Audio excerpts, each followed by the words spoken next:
Hey y'all, today I am here to talk to you about my absolutely favorite bloom to grow and by far the easiest bloom that you can grow, and that is a zinnia. I grow zinnia from seeds every year. They are super easy, versatile, excellent cut flowers. You can get them in short varieties, you can get them in tall varieties, you can get them in a whole spectrum of colors. They're inexpensive and they're okay. They're inexpensive and they're just one of the best flowers to grow if you are interested in having a cut flower garden. As always, make sure you hit that subscribe button and that notification bell so you know when my latest videos are up, and make sure you give me a thumbs up and a comment on this video. Every time you do that, it shows YouTube that you want to see more of my channel. Okay, zinnias are natives of Mexico and Central America. The Aztecs years ago used to call them plants that are hard on the eyes, and that was because of all their bright, beautiful flowers.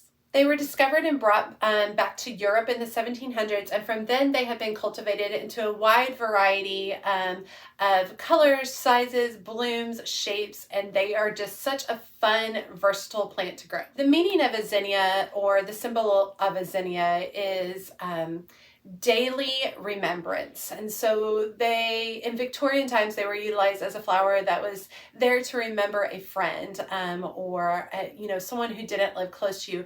They weren't necessarily used as a remembrance for someone who had passed, but just someone that you didn't see on a daily basis. Zinnias are also used for medicinal uses, specifically by tribes such as the Navajo. And then zinnias are edible, however, they have very little flavor. But they like super cute garnishing like colorful drinks and salads, and they typically grow really, really well during the summer. So it's a fun time to utilize those bright colors on your plates.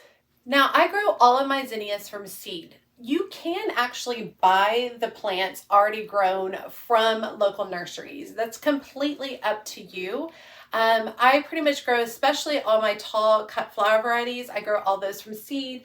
And then lower carpet varieties of zinnias, things that are just about 12 to 15 inches tall, I typically will buy those starter plants from a local nursery. However, this year I am planning on starting all of those from seed myself. Zinnia seeds are very, very easy to work with. I don't soak them. I don't do anything special to them. A lot of times I just scatter them direct seed out into the garden, water them in really well, and we're good to go. I typically will go ahead and outdoor sow these seeds in April, typically the beginning of April after my last freeze, and get them out there. And once the sun and the heat really start to ramp up, they put on a great production.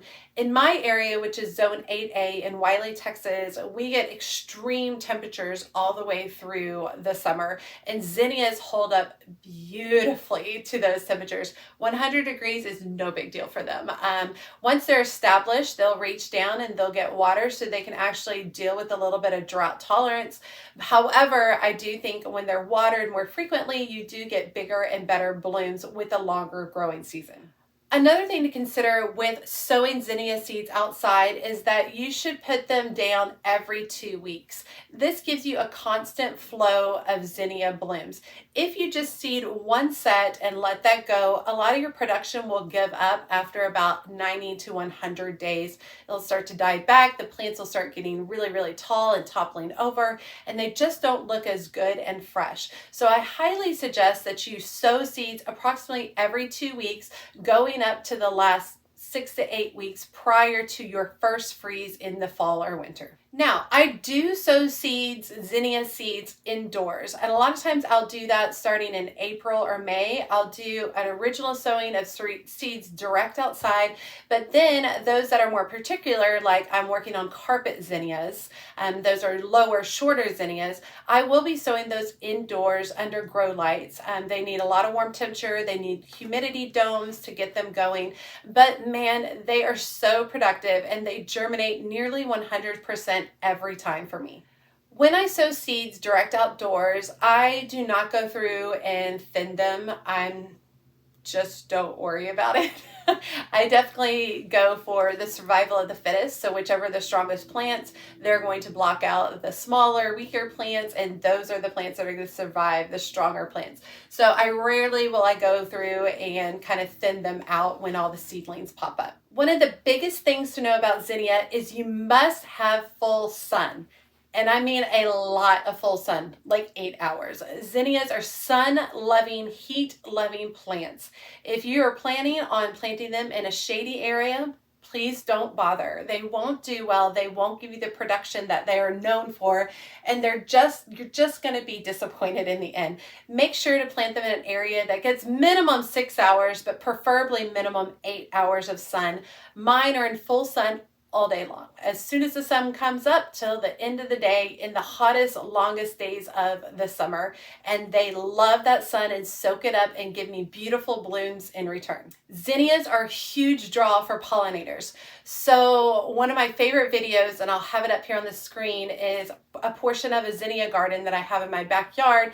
And literally there were 20 monarch butterflies just all over it. Absolutely gorgeous.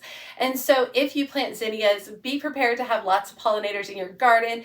Be prepared when you walk out every day with your camera so you can snap some photos or videos of beautiful butterflies, giant bumblebees, and honeybees all over them. Now, zinnias do not love to get their leaves wet. They prefer to be watered from below. So mine are set up on drip systems. If you choose to grow zinnias, make sure you are watering them down low instead of going up above the blooms and sprinkling the leaves with water.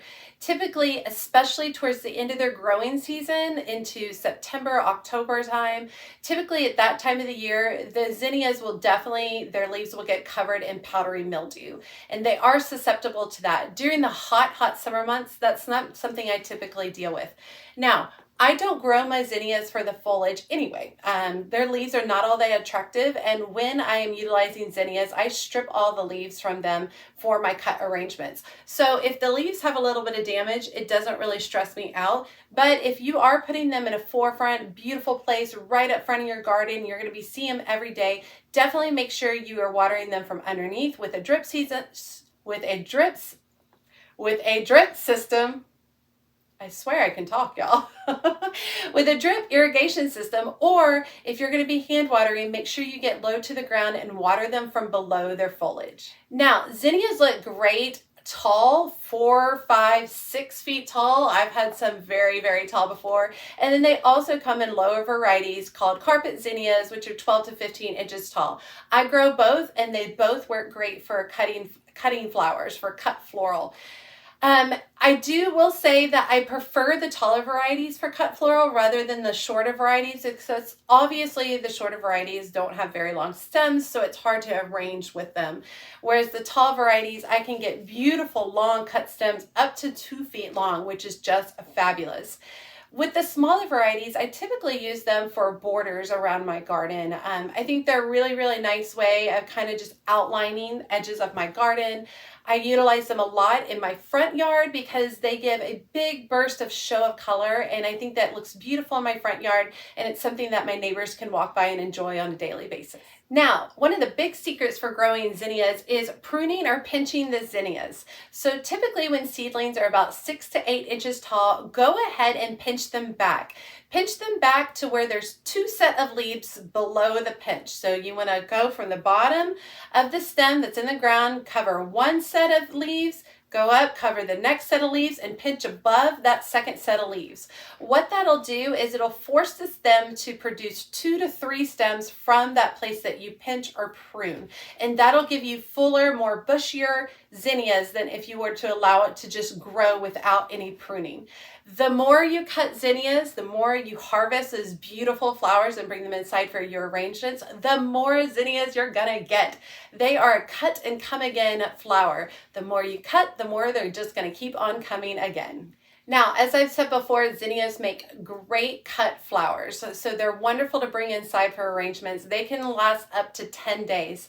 They also are beautiful as dried flowers. You can hang them upside down and allow them to dry. They'll hold on to their color and their shape, which is beautiful as well. And a great thing about zinnias is that you can harvest their seeds at the end of the season.